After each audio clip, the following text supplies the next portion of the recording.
Hi, I'm Tato Chip, and this is my second follow-up review video for the VKB Kosmosima grip with the Gunfighter Mark II base. Now the Gunfighter Mark II base is being phased out for the Gunfighter Mark III, but if you were to pick up one of these on the secondhand market, this will give you an idea of what you'd expect.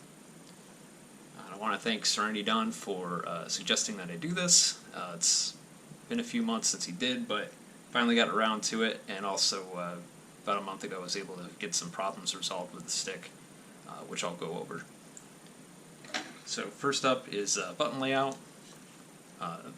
The Kosmosima Pro Grip has this extra trigger up here. It's a 2-button trigger, so pulling down like this activates one button, pushing up like that activates another button. I use it for things such as targeting, switching fire groups, switching fire groups in Elite Dangerous, and menu selections. The other trigger is a 2-stage trigger, so you press it a little bit, activates one switch, and then you keep pulling and it activates another switch. The other switch is so quiet you can't even hear it. The main switch is so loud it gets very annoying. So actually, I put a piece of foam in the spring to kind of dampen the clicking a little bit. Just a little tiny one, but it kind of reduces the noise a little bit. Next we'll go up to here, where I have this red button. I use this as a secondary fire button. It's pretty solid, good click. Also kind of a little loud for my liking, but it's not as loud as that one, I think. And then you have the pinky button here, which at first was kind of awkward to press, but I got used to it after a while. Coming from the X52, this was just, it's kind of hard to press at first until you get used to it. On the side here there is a hat, so 4 directions plus a click. You press down on it to click. You can also change this out for a board that just has a button without the hat if you don't feel a need for the hat, and it is kind of more difficult with the hat switch in this angle to press down, straight down. So if you don't want the hat function, you can swap it out for a button, and that looks like this. So this would just fit in there like that, and it's just a button instead of a hat.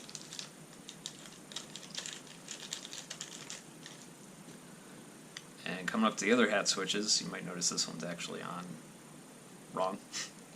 I'm going to do a teardown and fix that up. I did a practice teardown earlier. But this hat head right here comes with, it comes on the analog switch, which is this. So it's like your typical, Xbox controller type analog switch here. And what I did was I replaced this with a hat switch that's also included. So you have to tear down the stick and swap the circuit board basically, and it goes in like that.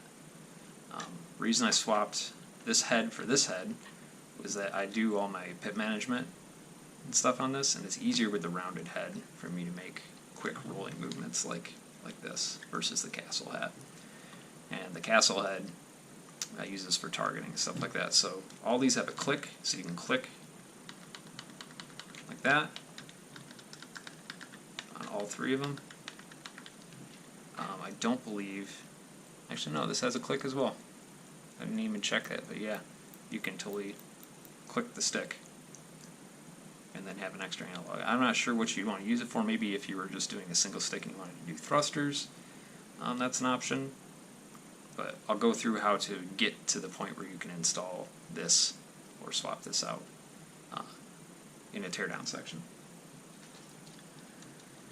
And then also on this side right here you have this extra button here. I use this for switching modes and stuff in Elite Dangerous. It's kind of handy. So it's not too awkward to get to. You just reach up like that and grab it. That's pretty much the buttons. Now on to Ergonomics, which for me, coming from the X52, wasn't hardly any different. I'm actually pulling up, you can see a size comparison. So this is an X52, and then compared to the Kosmosima. They're about the same size. Similar layout for buttons. You're missing a couple buttons here and this little mode selector thing, but you make up for it with this hat right here, honestly. And also you don't have the buttons on the base, but I was able to pretty much put all my functionality that I needed into this hat here, and that worked out. So just a little size comparison there.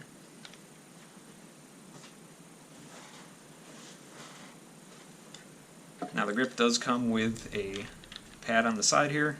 I took mine off because I don't really need it, and this material right here was kind of rubbing on the bottom of my palm and it was uncomfortable. So for me, I don't need the extra height on the grip to raise my hand up, but there's a thicker pad, even thicker than the one that's installed, that you can also install there if you need to raise your hand up a little bit.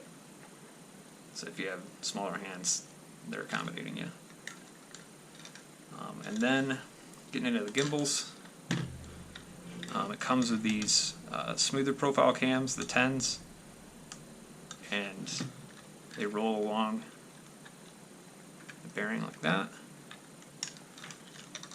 and like that for the pitch.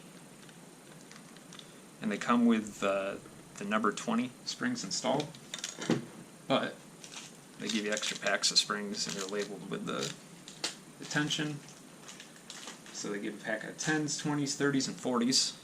And then they also give you this steeper profile cam, which, as you can see, it's got a little bit more of a divot here, and that gives you a little bit more positive centering action. But I feel like for me, with the default cams, it's enough of a positive centering action. I don't really need that any more than that. And the spring tension for me felt good, so I didn't end up changing the cams or the springs. It worked for me. The way it picks up is, I believe it's these two little chips here. They're Hall effect sensors, I believe. I mean, don't ask. I'm not an engineer, but I know enough about stuff. I'm pretty sure those are the Hall effect sensors, and there's another two right there, which makes me, think that I'm correct on that. And all that does is there's a little metal wheel back here, and it's got two holes in it, and it can sense the magnetic field, I think, over that piece of metal. I'm pretty sure that's how it senses everything. So there's no physical connection between the boards and the movement of the stick. It's just sensing it through magnetism. And then you get a couple wire harnesses here. And if you notice, I don't know if you can, there's a little bit of black electrical tape I put around here. So my issue is I was having jumpy control inputs. Sometimes it would stick all the way in one, all the way to the left on the roll axis. And if you'd been watching streams and stuff, you'd see me having to deal with that. I have to basically just unplug the control, unplug the box and do a reboot on it. And wasn't exactly sure if it was maybe one of these wires that got chafed, or just a bad board, or what. But I went over with VKB support. They said just make sure this thing's not getting no nicks in this wire in particular, and make sure it's not rubbing against the side of the base. So if you notice on the side of the base now, I've put black electrical tape. It wasn't really a rough edge to begin with, maybe a little rough on the inside, but I put that black electrical tape there to make sure that this wire would definitely not chafe, because when I took it apart it wasn't. But what they did do is they sent me 2 new boards, and I replaced them. So it goes like this, and that solved my problem, and stick's been 100% for over a month. So thank you to VKB, I got excellent support. Got the problem figured out, and they sent me parts to fix my problem, and it worked out. The Mark III base actually has, I believe, 1 less wire and 1 less board.